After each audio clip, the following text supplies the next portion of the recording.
How to fix slow download speeds on Epic Games. In this tutorial, I'm going to show you how you can easily do that.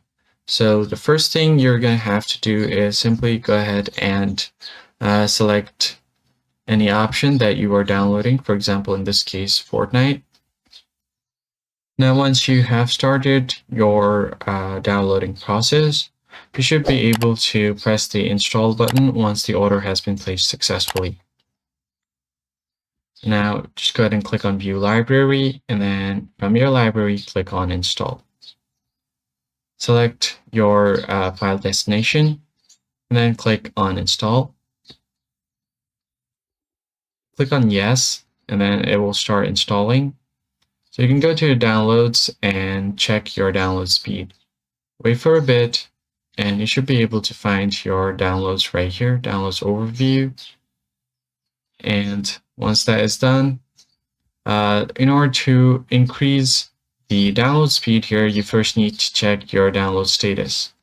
So simply go ahead and check, open up your web browser, and then search for Epic Games status. Click on the first link right here, see if the servers are down. As you can see, all systems are operational right now. Then what you can do is go to Epic Games, go to your profile, and then go to settings. Now from here, make sure that your downloads and installs under here, the throttle download is turned off.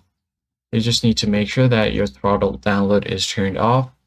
And then what you can do is go to your search bar and search for Resource Manager or the Resource Monitor.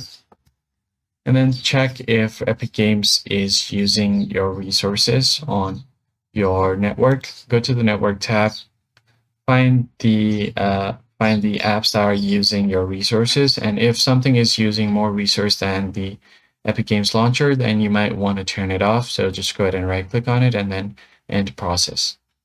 And after doing so, your download should increase, your download speed is going to increase, and that's basically it. If you found the tutorial helpful, like the video down below and subscribe. I'll catch you guys on the next one.